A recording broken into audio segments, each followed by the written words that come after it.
बोलो जयकारा बोल मेरे श्री गुरु महाराज की जय। बोल साचे दरबार की जय। आज 2 सितंबर 2023 वार शनिवार।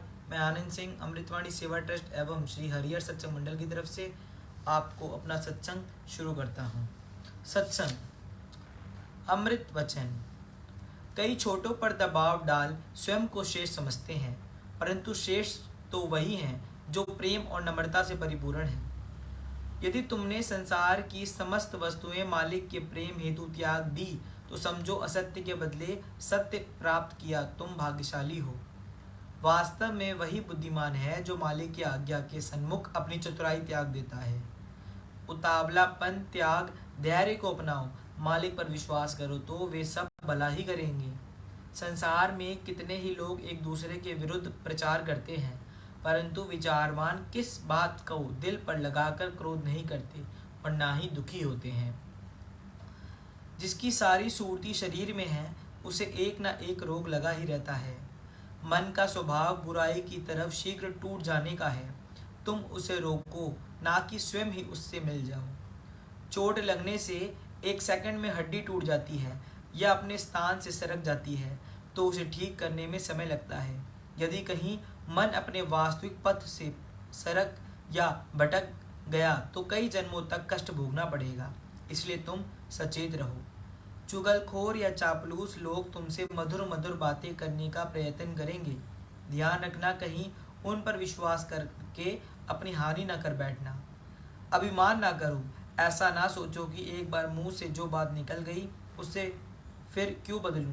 सत्य बात छोटा या बड़ा कोई भी कहे उसका सम्मान करो। मालिक का प्रेमी सचमुच बड़ा है, तुम उसकी बात को ना मानो।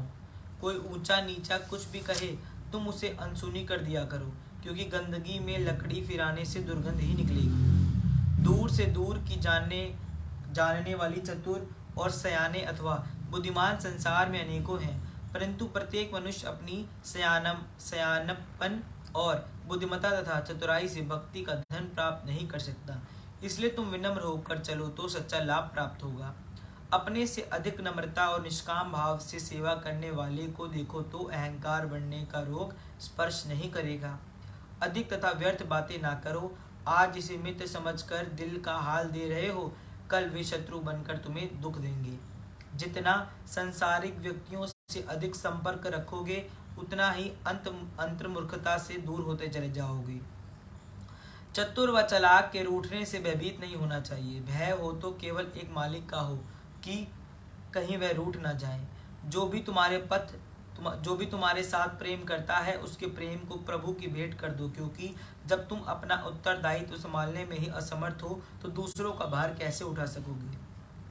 सबसे अच्छी संगति सच्चे संतों की है या उनके उत्तम सेवकों की, जिनके भीतर नाम मात्र का भी अहम भाव ना हो। व्यर्थ हंसने बोलने में, समय व्यतीत करने में सच्ची खुशी नहीं है और ना ही इस प्रकार समय की पूरी सार्थकता कही जाती है। किसी से इतना घनिष्ठ संबंध ना रखो कि वह बिल्कुल बेअदब बन जाए। स्वयं छोटे बनकर बड़ों की आज्ञा के अनुसार चलोगे तो निश्चिंत जीवन व्यतीत होगा। जीवन में जितनी बार विजय पाई है नम्रता से ही पाई है। यदि सच्ची गुरु भक्ति, सच्ची मुक्ति व स्वतंत्रता चाहते हो तो सत्पुरुषों की आज्ञा में रहो। व्यर्थ अभिमान में आकर स्वयं को कुछ समझोगे तो इससे यह निश्चित होता है कि तुम अभी गुरु कृपा के पात्र नहीं बने हो। बोलो जयकारा बोल मेरे श्री गुरु महाराज की जय। बोल साचे दरबार की जय। सत्संग परम भक्त। बनारस में एक बड़े धनवान सेठ रहते थे। वह विष्णु भगवान के परम भक्त थे और हमेशा सच बोला करते थे। एक बार जब भगवान सेठ जी की प्रशंसा कर रहे थे तभी माँ लक्ष्मी ने कहा, स्वामी आप इस सेठ की इतनी प्रशंसा किया करते हैं, क्यों ना आज उसकी परीक्षा ली जाए और जाना जाए कि क्या वह सचमुच इसके लायक है या नहीं। भगवान बोले, ठीक है। अभी सेठ गहरी निद्रा में है, आप उसके स्वप्न में जाएं और उसकी परीक्षा ले लें। अगले ही क्षण सेठ जी को एक स्वप्न आया। स्वप्न में धन की देवी लक्ष्मी उनके सामने आई और बोली, हे मनुष्य, मैं धन की देवी लक्ष्मी हूँ। सेठ जी को अपनी आंखों पर यकीन नहीं हुआ और वो बोले, हे माता, आपने साक्षात अपने दर्शन देकर मेरा जीवन धन्य कर दिया है। बताइए मैं आपकी क्या सेवा कर सकता हूँ। कुछ नहीं, मैं तो बस इतना बताने आई हूँ कि मेरा स्वभाव चंचल है और वर्षों से तुम्हारे भवन से निवास करते करते मैं अब ऊब चुकी हूँ और यहाँ से जा रही हूँ। सेठ जी बोले, मेरा आपसे निवेदन है कि आप यहीं रहें, किंतु अगर आपको यहाँ अच्छा नहीं लग रहा है तो मैं भला आपको कैसे रोक सकता हूँ।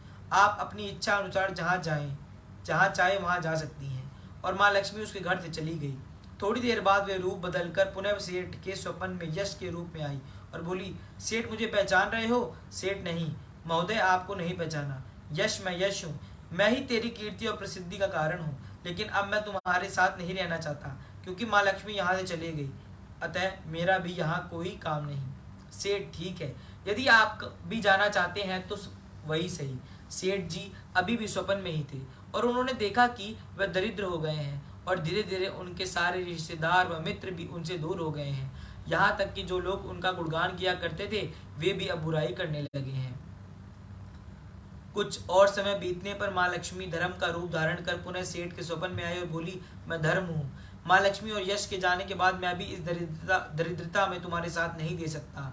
मैं जा रहा हूँ, जैसी आपकी इच्छा। सेठ ने उत्तर दिया और धर्म भी वहां से चला गया। कुछ और समय बीत जाने पर माँ लक्ष्मी सत्य के रूप में स्वप्न में प्रकट हुई और बोली, मैं सत्य हूँ। लक्ष्मी, यश और धर्म के जाने के बाद अब मैं भी यहाँ से जाना चाहता हूँ। ऐसा सुन सेठ जी ने तुरंत सत्य को पांव पकड़ लिया और बोले, हे महाराज, मैं आपको नहीं जाने दूंगा। भले ही सब मेरे साथ छोड़ दें, मुझे त्याग दें, पर आप ऐसा मत करिए। सत्य के बिना मैं एक क्षण नहीं रह सकता। यदि आप चले जाएंगे तो मैं तत्काल ही अपने प्राण त्याग दूंगा। लेकिन तुमने बाकी तीनों को बड़ी आसानी से जाने दिया, उन्हें क्यों नहीं रोका? सत्य ने प्रश्न किया।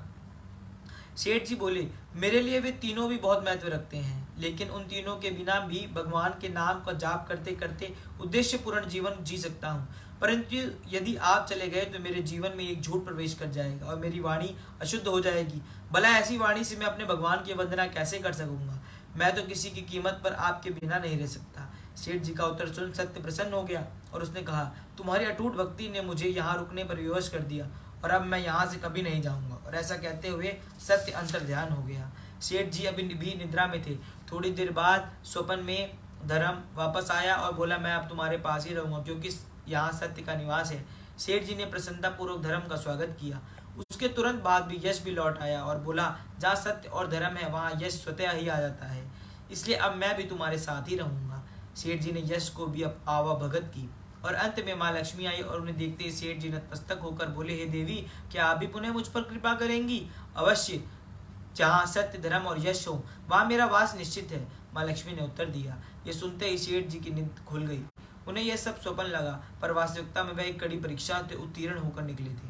मित्र, हमेशा हमें भी यही याद रखना चाहिए कि जहाँ सत्य का निवास होता है वहाँ यश, धर्म और लक्ष्मी का निवास स्वतः ही हो जाता है। सत्य है तो सिद्धि, प्रसिद्धि और समृद्धि है। बोलो जयकारा बोल मेरे श्री गुरु महाराज की जय। बोल साचे दरबार की जय। सत्संग, अद्भुत लीला। मेरा जन्म प्राकृत मनुष्यों के सदृश नहीं है।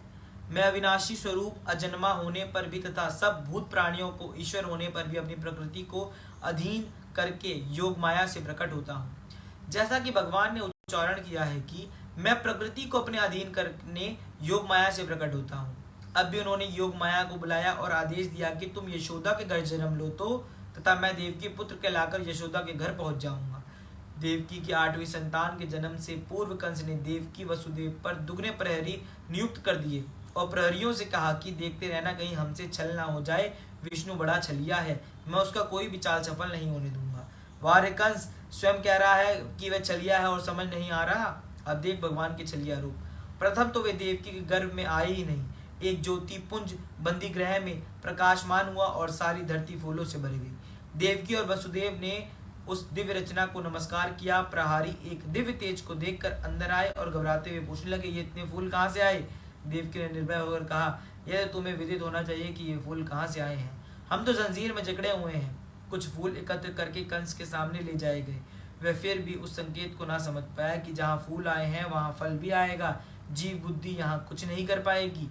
वह शुभ घड़ी भी आ गई जब अधर्म को मिटाने, अधर्मियों को उद्धार करने और धर्म को बढ़ाने के लिए तारणहार भगवान ने देवकी वसुदेव को निद्रा गोद में मीठी तपकी से सुला दिया और शिशु के रूप में देवकी के पास आ गए। योगमाया ने वसुदेव जी को जगाया और कहा, बालक को उठाकर गोकुल में नंद राय के घर यशोदा के पास लिटा दो। वहां एक कन्या ने जन्म लिया है, उसे वहां से उठाकर ले आओ और देवकी के पास लिटा दो। वसुदेव जी ने विनय की कि मैं कैसे जाऊंगा, मैं तो बेड़ियों से जकड़ा हूँ। उत्तर मिला, बेड़ियां खुल जाएंगी और सब काम स्वयं सिद्ध होंगे। तत्पश्चात तुम्हारे स्मृति पटल से सब कुछ विस्मृत हो जाएगा। बंधन मोचन कहलाने वाले भगवान प्राकृत बंधन में कैसे बन सकते हैं। भगवान के प्राकट्य पर देवकी नंद यशोदा सब गहरी नींद में सो गए। सभी द्वारपाल बेसुध हो गए। वसुदेव जी के जंजीरें उनके हाथ पांव में स्वयं उतर गई। उन्होंने शिशु को उठाया और पहाड़ की तरफ पग बढ़ाया तो एक एक करके फाटकों के ताले खुलते गए। तेज आंधी और अष्टमी की चंद्रमा था।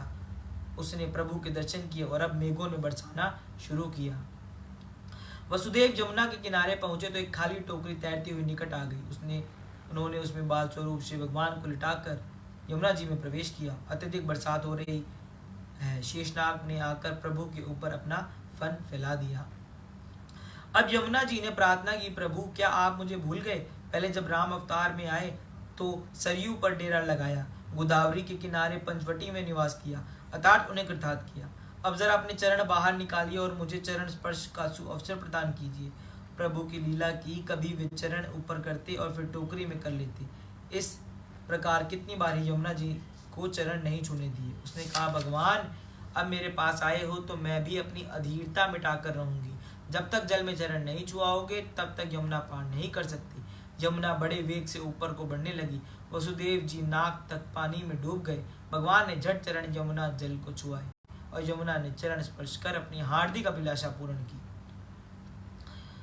तब यमुना जल नीचे उतर आया और वसुदेव सहज की गोकुल पहुंच गए। कितना अद्भुत दृश्य है कि जाते हुए तो यमुना बीच में आई और जब कृष्णा को यशोदा के पास छोड़कर कन्या को लेकर आए तो सीधे बंदी गृह के द्वार पर पहुंच गए।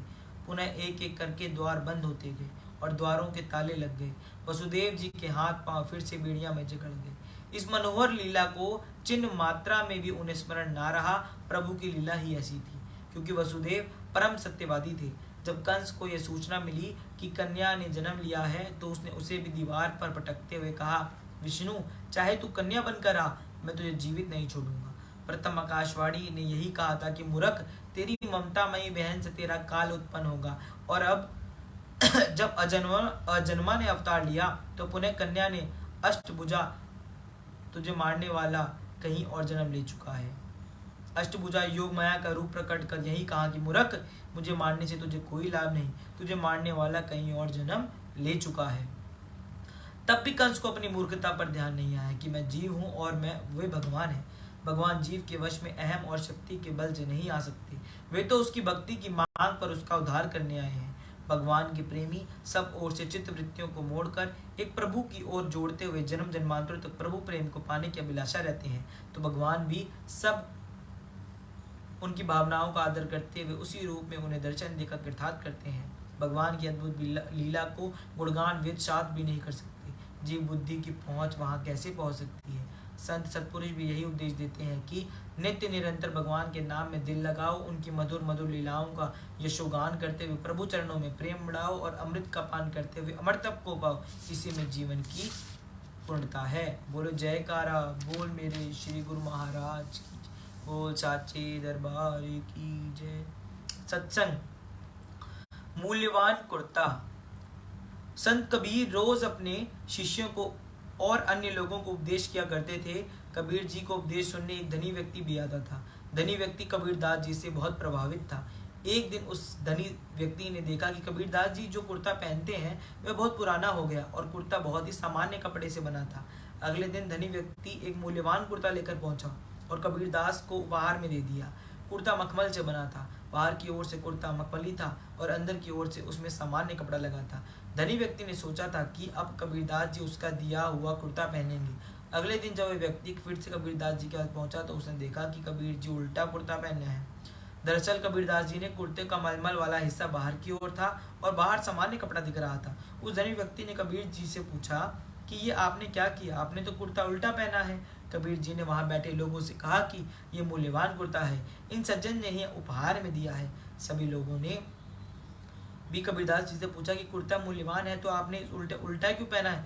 कबीरदास जी ने कहा कि ये कुर्ता देखकर मैंने सोचा कि मखमल शरीर को स्पर्श होगा तो शरीर को ज़्यादा बेहतर लगेगा, क्योंकि ये कपड़ा तो शरीर के लिए ही है, दिखाने के लिए तो साधारण हिस्सा ही काफ़ी है, दूसरों को हमारे कपड़ों से क्या लेना देना। संत कबीरदास जी ने सभी को संदेश दिया कि कपड़े दिखावे के लिए नहीं पहनना चाहिए, कपड़ों की उपयोगिता हमारे शरीर के लिए है, दूसरों को दिखाने के लिए नहीं। अगर हम सिर्फ प्रदर्शन के लिए महंगे कपड़े पहनेंगे तो लोगों के बीच आपसे भेदभाव बढ़ेगा। कपड़े सिर्फ दिखावे के लिए होंगे तो कपड़े अपनी गरिमा भी खो सकते हैं, इसलिए कपड़ों के संबंध में दिखावा करने से बचना चाहिए। बोलो जयकारा बोल मेरे श्री गुरु महाराज की जय। आज हम अपना दैनिक सत्संग यहीं पर समाप्त करते हैं। राम राम, जय सच्चिदानंद, सत श्री अकाल।